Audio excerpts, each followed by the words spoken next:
Hey everybody, what is going on? Hexlex here with another Master Duel video for you. Even though we are actually not in Master Duel right now, the program you're actually seeing right here is called Edo Pro, which is a free online client with which you can play Yu-Gi-Oh! And the reason we are here in Edo Pro right now is because at the time that I'm recording this video, the new Swordsoul archetype is not yet released. However, I still wanted to make a video a bit in advance of, even though this is coming out, I think probably the day after, maybe 1 or 2 days after the set release. I wanted to start getting ahead on making this video, as well as doing my own testing for Swordsouls. So while you're watching this, I'm probably testing games in Diamond 1, either doing some, you know, adjustments with the build or finalizing the duels I want to use for the deck profile. And yeah, I'm working on that right now. But in the meantime, before I show you my specific Swordsoul deck, I wanted to talk about Swordsouls as an archetype a bit, just to kind of introduce you to them, because similarly to well, again, actually, I don't know if this is going out before or after that other video, but I'm making another video as well about DPE to kind of introduce that to players as well. And like I mentioned at the introduction of that video, you know, I think a lot of the players who are playing Master Duel, myself included, either come from other digital card games or, like me, have not played the actual TCG in, like, you know, quite a few years. So that being the case, you know, even though most people who are familiar with the TCG already know all about Swordsouls and everything they can do, there's quite a few of us who play Master Duel who have not yet been acquainted with the deck. So yeah, I want to make this video just to kind of like introduce you to them, and that way you can get familiar with what they are all about before we go into, again, my specific build. We'll also be looking at the general different builds of Swordsouls and talking a little bit about some of their basic combo lines as well. So if you're feeling kind of like lost, like this new archetype that's probably going to be tier 1 came out of nowhere and I don't know anything about it, look no further. This video should be a good jumping off point for you. So I have here in front of me the parts of the main and extra deck. This is what I would consider to be like the absolute core of the Swordsoul package. There are other cards that I would consider to probably be like core to a Swordsoul deck, but this is of the actual Swordsoul cards themselves, plus Baron. But of the actual Swordsoul cards themselves, these are the ones that you want to run, and probably about the number of copies you want to run. There are other Swordsoul cards. We'll talk a little bit about those as well, but I don't think we'll be including those necessarily. So let's go ahead and talk about the Swordsoul cards that are in the deck. We'll go through each of their effects, and then, like I said, we'll look at some basic combos and then some various builds of Swordsoul. So first, we have Swordsoul Strategist Longyun. This card says you can discard one other Swordsoul card or one other Worm monster. Special summon this card from your hand, then you can special summon a Swordsoul token, which is a Worm tuner that's a water level 4 with 0 attack and defense. While that token is in the monster zone, the player who summoned it cannot summon monsters from the extra deck except synchronous monsters. If this card is sent to the graveyard as secret material, you can inflict 1200 damage to your opponent. You can only use each effect of this card once per turn. So, here we start to see what is going to be very much a recurring trend among the Swordsoul cards, or the monsters at the very least. Well, actually some of the other cards too, but and that is to summon a Swordsoul token. Now the cool thing about this deck is that it's a secret archetype that doesn't actually play really any in-archetype tuners, except for sometimes Ecclesia. We'll get to her in a moment. You don't really play any tuners in your deck because the Swordsouls can all summon a tuner token. So that's actually a pretty neat concept. The fact that, you know, you have a synchro-based archetype that can make its own synchros, basically. They're not necessarily one-card synchros. All the other Swordsouls do require the use of another card in order to make the token, but you know, at the very least, you don't have to worry about summoning out the tuner through another effect. So that's pretty nice about the archetype. So this one is a level 6, and then it makes a level 4 tuner, so we can guess is going to be how we go into our level 10 synchros, especially Baron here.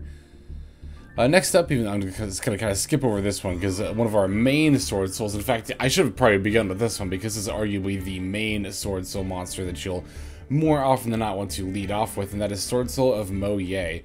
It's a level 4, 1700 attack, 1800 defense. Let's see, it is a water worm. If this card is normal or special summoned, you can reveal one Swordsoul card or one worm monster from your hand. A special summon one Swordsoul token. Again, it's the same level 4 water worm tuner, 0 attack and defense. While that token's in the monster zone, again, that player who summoned it can only special summon secret monsters. And if this card is sent to the graveyard as secret material, you can draw a card. So yeah, one thing I also failed to mention about the tuner, they're the token tuner there, the tuner token, however you want to say it, is that you can only summon synchros while it's on the board. So yeah, they knew that players would try to do some shenanigans with Halki Fibrax, which you can actually still do in this deck, by the way. We'll go over that again a little bit too, but again, brother, you know what I mean.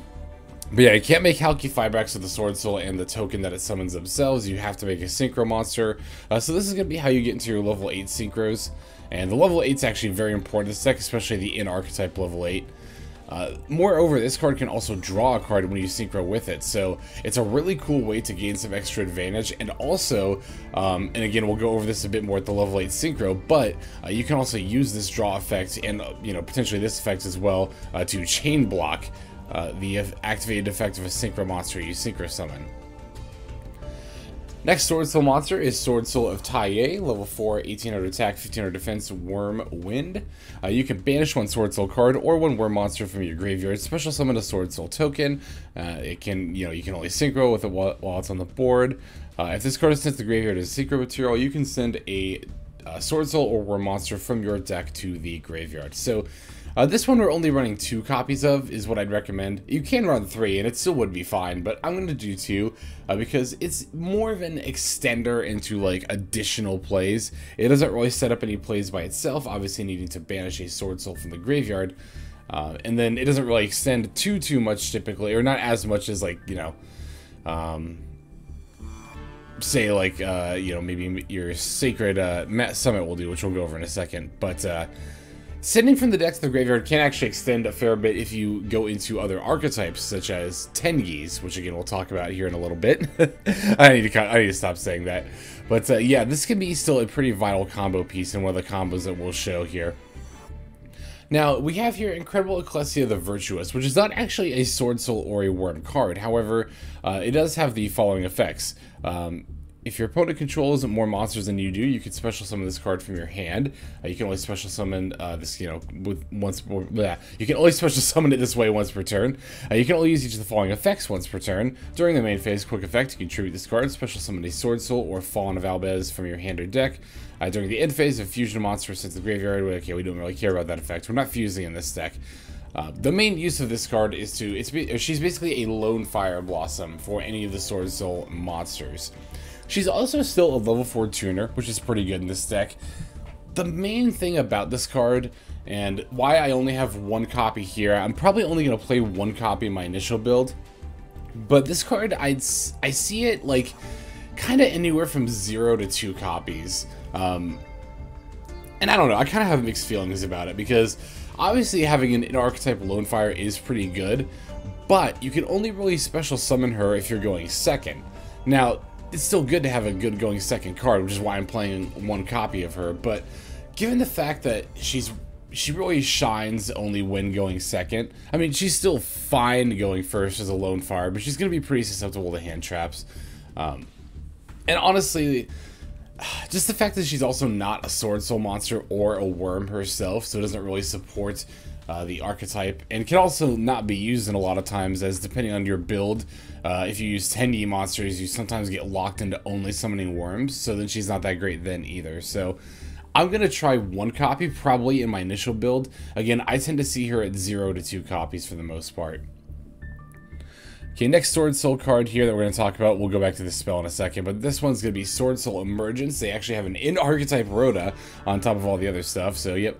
This spell card can add a Swordsoul monster from deck to hand, or if you control a Synchro monster, you can add any Worm monster, so if you're playing that Tengi variant, if you leave a Synchro out, you can use this to add a Tengi monster. If this card is banished, you can target a Swordsoul monster or Worm monster you control, increase or decrease its level by 1. So, yep, not really much to say here, just an archetype Rhoda. This banishing to level adjust is going to be present on the other spell here as well, Swordsoul Sacred Summit. Target one Swordsoul monster in your graveyard, or if you control a synchro, you can target any war monster instead, special summon it, and then it's got that, same level adjustment effect. So I'm probably only going to be playing one copy of Sacred Summit because it can be useful in a turn one combo, but beyond that, I mean, not that an archetype Monster Reborn is bad, but Monster Reborn itself doesn't even really see play in most decks, so it's just not really necessary to have more than one copy. You could play a second, and it would be fine to play a second. I don't think it would be bad per se, but I want to dedicate my other deck slots to other cards. Alright, last card in the main deck that we're going to go over for these Sword Souls here is Swordsoul Blackout. This trap card can target one more monster you control and two monsters, or two cards, not two monsters, any two cards your opponent controls, and destroy them. So nice little Icarus attack effect for the archetype there. If this card is banished, you can special summon a Swordsoul token, and then, it's got the same condition. While it's on the field, you can only synchro summon. So, having an in-house Icarus attack is pretty good. It's also searchable by some of your other Swordsoul effects, so that's pretty nice. And that's not really much more to say about this card. I'm going to play like one or two copies. I'll probably start with two, but then if I find it's not that useful, because it seems like it'd be pretty good turn one, but not, I don't know, I guess it'll be fine later in the game, depending on the scenario, but I might do one copy later, who knows. Alright, down here to the Synchro Monsters, we're going to talk about probably one of the most important cards in the deck, which is Swordsoul Grandmaster Chizao, I think is how you say it. So, I actually think I didn't butcher that for once, I think. So, Chizao is a light worm, level 8, 2800 attack, 1000 defense. Is generic, well, not generic. It takes any tuner, but then has to use a worm non-tuner. When Chizao is synchro summoned, you can add or banish any Swordsoul card from your deck, and then as a quick effect, you can banish a Swordsoul card or worm monster from your hand or graveyard, and target an effect monster on the field to negate its effects until the end of the turn. So, obviously very, very good to have in archetype monster effect negation as a quick effect. We always love to see that, and actually surges when it's synchro summoned on top of that. So I was talking earlier about chain blocking with Swordsoul of Moye.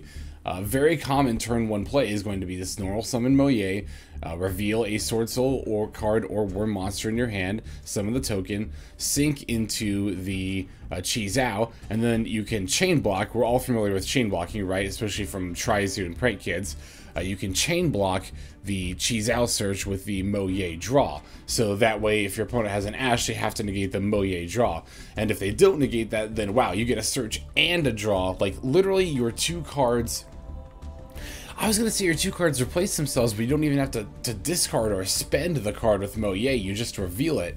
So it's a two-card combo that actually gets you a +1 on advantage. So I think we're already starting to see why Sword Souls are so good, right? Like, it's just pretty nutty. They do have one other Synchro Monster we're going to look at here, which is the Swordsoul Supreme Sovereign, Changying. That's a Y, right? Yep, Changying. This one's the generic one. That's right. It's any tuner or non-tuner. For each banished card, Changying gains 100 attack and defense, and your opponent's monsters lose 100 attack and defense. If this card would be destroyed by a card effect, you can banish a card from your graveyard instead. And if a card is banished, except during the damage step, you can banish one card each from your opponent's field and grave. But you can only use that effect once per turn. So, obviously we're seeing how this effect is pretty powerful, as there's a decent amount of in-archetype banishing already happening here. And this card can be both DD Crow and kind of Shurig in one. Being able to banish both something from hand and grave, very, very powerful. If you have it out while you have your Chizao out, then during your opponent's turn, if they have an effect monster out and they try to activate its effect, you can banish a Swordsoul from graveyard, negate that monster's effect, and then Chizao will trigger, and you can, or not Chizao, Changying will trigger, and then you can either banish that card or another card in the field, as well as a card from your opponent's graveyard. So yeah, obviously very powerful, and obviously going to be very, very useful as well. So this is like what I would consider kind of the core of the Swordsoul deck to be, if you're only looking at the Swordsoul cards. And even then, Incredible Ecclesia, like I said, you could just not run this card. I'm going to try one copy, but you could just play 0.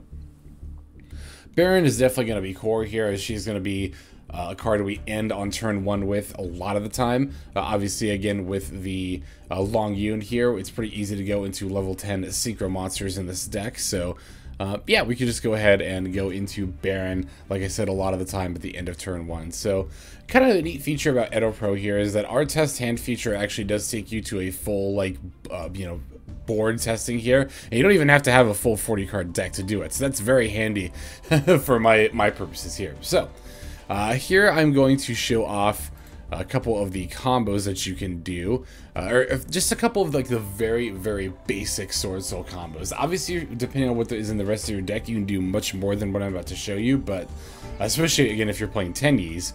But yeah, I'll just show you some very basic plays. So the first basic play I'm going to show you is if you open just Sword Soul of Mo Yi and like literally any other Sword Soul card or War Monster to use with its effect. Very easy to open, especially when we're playing 3 of the Rhoda. So we're going to begin by normal summoning the Mo Ye over here, and then when the Mo Ye is normal summoned, we can activate the effect. We can reveal any of the cards here. Let's just reveal Emergence, why not? Alright, and then that's going to let us summon the Swordsoul token. We can go ahead and throw that right over here. Now we can go ahead and special summon our Chi Zhao. We're going to use, of course, the token and the Mo Ye. Summon Chi Zhao right over here in attack mode. Now both of the optional effects of Chi Zhao and Mo Ye trigger. Like I mentioned, this is going to allow us to chain block, so we will do the trigger effect. Remember, chain links are first in, last out, right? The first effect we activate is going to be the last one that resolves. So first we're going to activate Chi Zhao since we want the search. And then we are going to use the Mo Ye effect to draw. This is also even if you weren't chain blocking to avoid Ashy order, you'd want to do it in the order you would want to do it in anyway, because you might draw with Mo Ye the card you were thinking of searching with Chi Zhao, and if you do that, then you're free to search, you know, another card with Chi Zhao there. So that doesn't really matter. We can just go ahead and add just anyone. And you can also banish the card with Chi Zhao too, which doesn't come up too often, but like if you really need like another Sword Soul token, for example, you could banish a Blackout from your deck, and that would trigger that effect to go ahead and summon your token there. You could also potentially banish like an Emergence or something, or the Sacred Summit. Probably not the Summit, but like an extra Emergence to adjust levels if you wanted to summon an off-level Synchro Monster as well. But we can just go ahead and add the card to our hand. Now, depending on what you add here with the Chi Zhao, you can get a couple of different setups. If you add you could just add the straight up Blackout here, and then just set up the Icarus attack that way. And then you could have like a negate and then also destruction there. So like even that by itself is pretty good. But what I like to do more often than not, or what I think I'm going to want to do more often than not, because I haven't really actually played with this deck myself. I don't really, it's funny, I have Edo Pro, but I haven't really played on it. I just mostly use it for deck building purposes. But then we more often than not want to activate the Longyun here, the one that we searched up with our Chi Zhao here. We can just go ahead and discard whatever card we revealed with Mo Ye, or a different Sword Soul card if that one's maybe better to discard. We can special summon the Longyun here, and then of course we get to summon the Sword Soul token as well. And then we can make a level 10 synchro, and then depending on whatever you fancy, that can either be the Chengying or the Baron. If it's turn 1, it's usually right to just make the Baron. But if it's turn 2 and you have another banishing effect available, you could just go ahead and make the level 10 synchro. I'm still not super familiar with their names, but what is it? I just said it. Chengying, of course. Yeah, you can make the Chengying turn 2, use another banishing effect during your turn, and then just start picking off your opponent's board and/or graveyard for to get rid of nuisances there. Alright, so there's another combo I want to show you guys real quick. That's another just basic Sword Soul combo. So this one is going to be, actually, let's go back to the deck for a second here, because I want to explain real quick. This is a 3-card combo, but you can open 3 of any 4 cards in order to do the combo there. You can open any combination. Well, actually, you could technically open any combination, I think, of Longyun, Taiye, Mo Ye, Sacred Summit, and Emergence. I think if you open any 3 of those 5 cards, not just 4, this combo should work here. So let's see, we opened, okay, let's put this into theory, right? We've got Taiye, Emergence, and Sacred Summit. So we should be able to activate the Emergence here. Let's go ahead and add the Mo Ye to our hand. I'm just trying to remember if I need Emergence later for this combo. Let's go ahead and activate the Mo Ye's effect. I'll reveal the Tai Ye, why not? And then we will summon our Sword Soul token in defense mode. After that, we're going to go ahead and special summon the Chi Zhao using the token in the Mo Ye. We'll put the Chi Zhao right over here. As always, we're going to want to use both effects, and we're going to want to chain block by using the Chi Zhao first. And then we will use the Mo Ye effect. So we get the draw and the search. We're going to search the Longyun here and add it to our hand.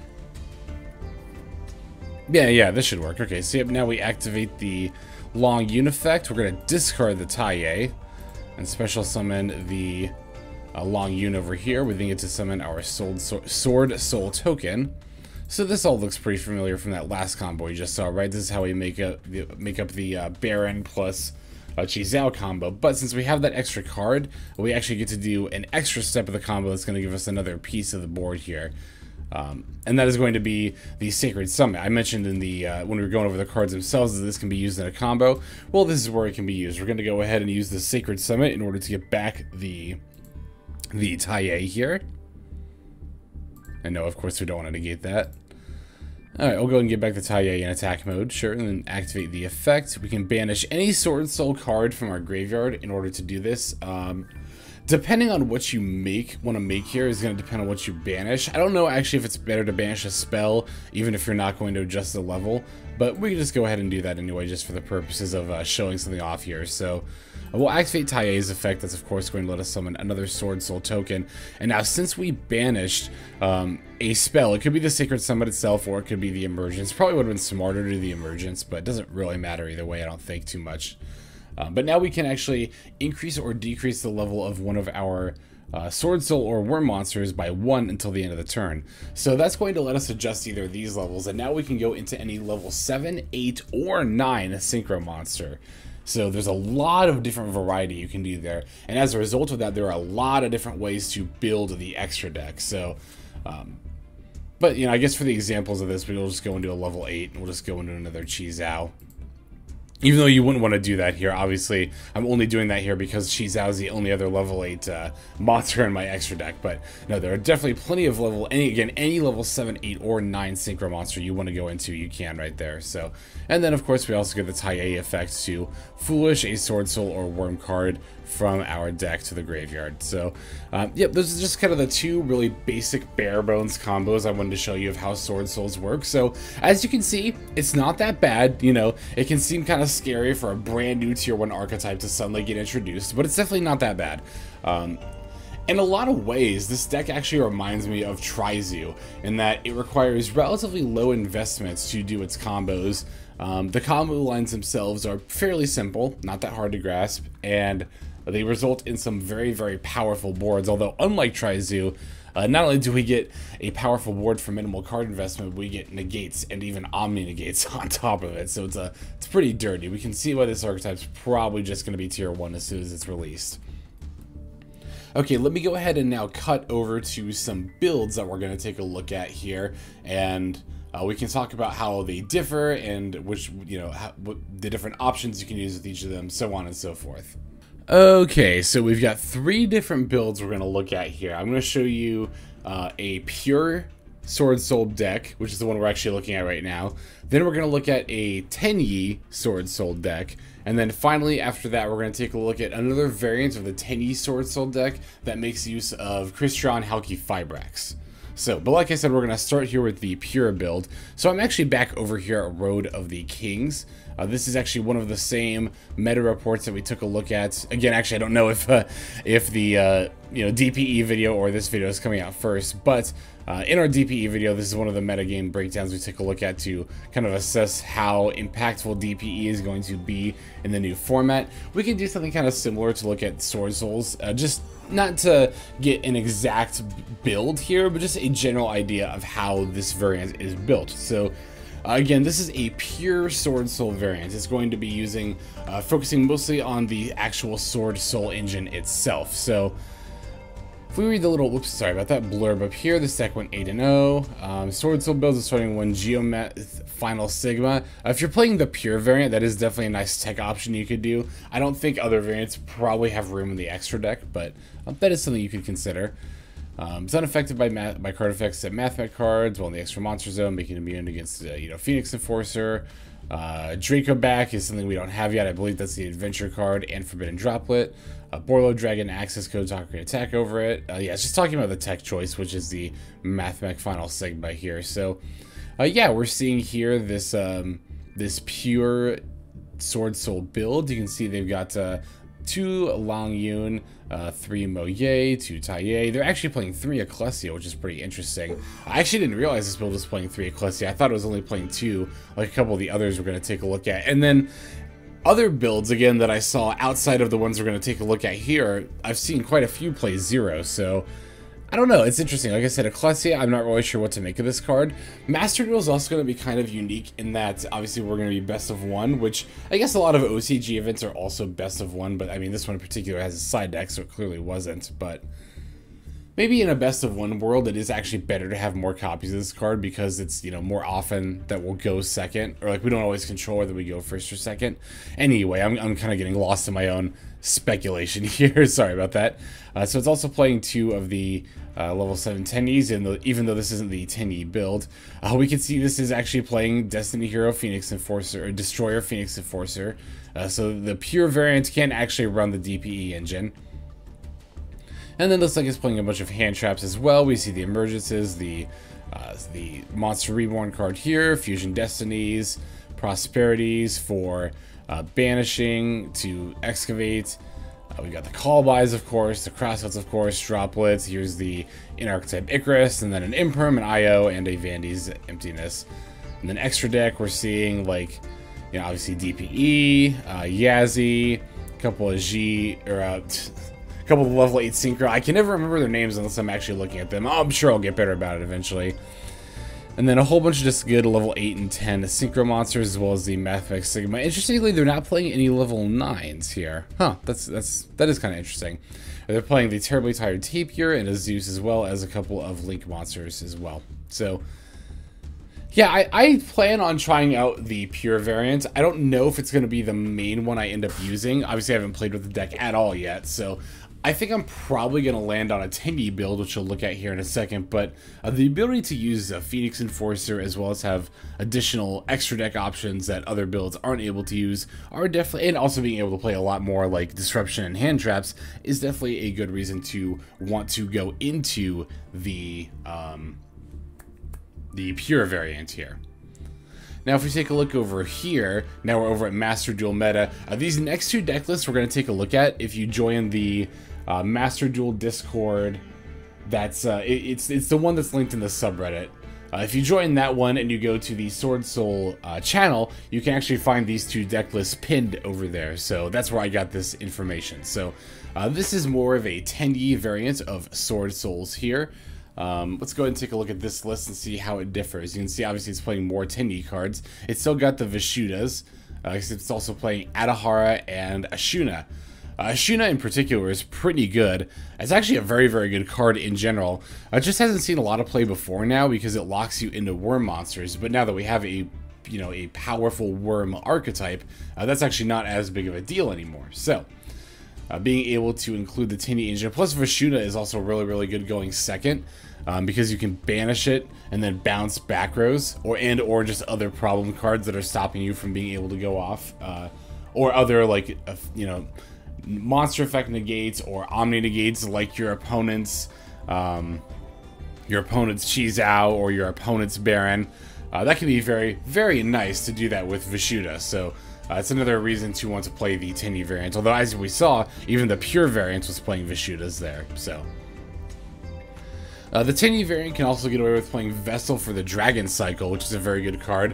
It allows you to foolish any worm monster from deck to graveyard, and then if you control a face-up non-effect monster, then you can Rhoda for any 10E card. That's another reason that 10Es are so good with the Swordsouls, that they naturally mesh well together. The 10Es all have effects that revolve around you having a non-effect monster on the board, and well, hey, guess what? Your token that you summon is not an effect monster, so that Swordsoul token is going to enable all of your 10E cards to get their very powerful effects. We can see this build is playing 2 Ecclesia. I guess I just assumed all of them were, but that's kind of making me rethink. Maybe I do want to put in more copies of Ecclesia into my build. But this is why I didn't want to commit at this point in time that I'm recording this to a full-on deck profile right now. This one will come out very soon, my first deck profile for Swordsouls. Probably, if I had to guess, within, like, at the most 3 days. After this video comes out, you'll probably see a Swordsoul deck profile with Master Duel gameplay on my channel here. But yeah, at this time I'm still putting the finishing touches on my build that I'm going to be using for Master Duel myself. So,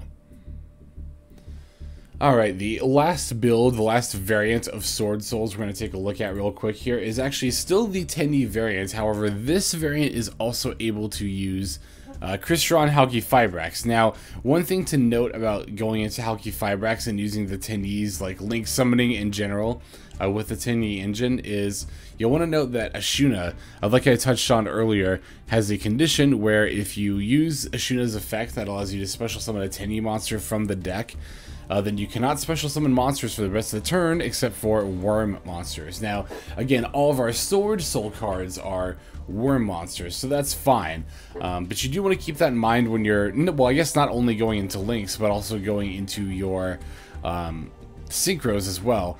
We can only go into worm synchros after, or any, worm monsters in general after we use Ashuna. So if you want to summon something generic like a Baron, you're going to have to do that before you do Ashuna. Although we do still have plenty of options as far as worm synchros go. Like, often we'll play the Draco Berserker, or like the Chao Fang as our level 9 synchro. During the opponent's turn, we have Baxia, which is so good in this deck. Or not during the opponent's turn, but rather if we're going second, we have Baxia, which is so good because you can spin multiple cards for free when it's synchro summoned. But that is something to keep in mind if you are playing the Crystron Halqifibrax variant.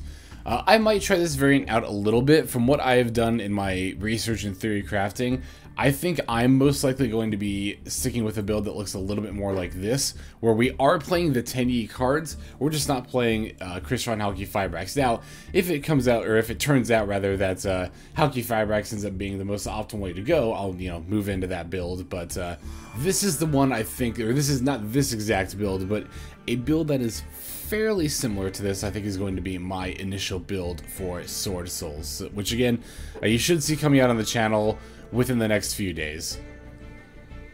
Alright, I think that's about all I've got to say about Swordsouls for the time being. I hope you guys found this video helpful. If you were like I was, not too long ago, trying to just figure out like, oh, okay, again, this brand new archetype that's going to be tier 1 is coming out, and I don't really know much about it, and I really need to learn a lot about it fast. Well, I've compiled a lot of the information that I've been hastily putting together here in this video, and like I said, I hope that was of some use to you all. So, thank you very much for watching to the very end of the video like this. I super duper appreciate that. I'm also especially appreciative if you are commenting and subscribing, but don't feel like you necessarily have to do that. As long as you're here just watching the videos along for the ride, that is more than enough for me. And it's going to be an interesting ride these next few days as we start to practice our new decks on the ladder, as like everyone's kind of getting their footing in the new format, because even TCG and OCG players who are used to playing with these cards still have to play under Master Duel's unique ban list and card pool. So it'll be interesting to see how the meta shapes up. It's definitely a more unique meta, I think, than we saw the OCG or TCG around the time these cards were released. So it'll be interesting to see exactly what all the builds end up looking like and what all the tiers end up being as well. Only time will tell, and I'm looking forward to it. I really am. Oh my god, I'm so excited. Alright, without further ado, this is Xlex, signing out. I hope you guys have a fantastic day.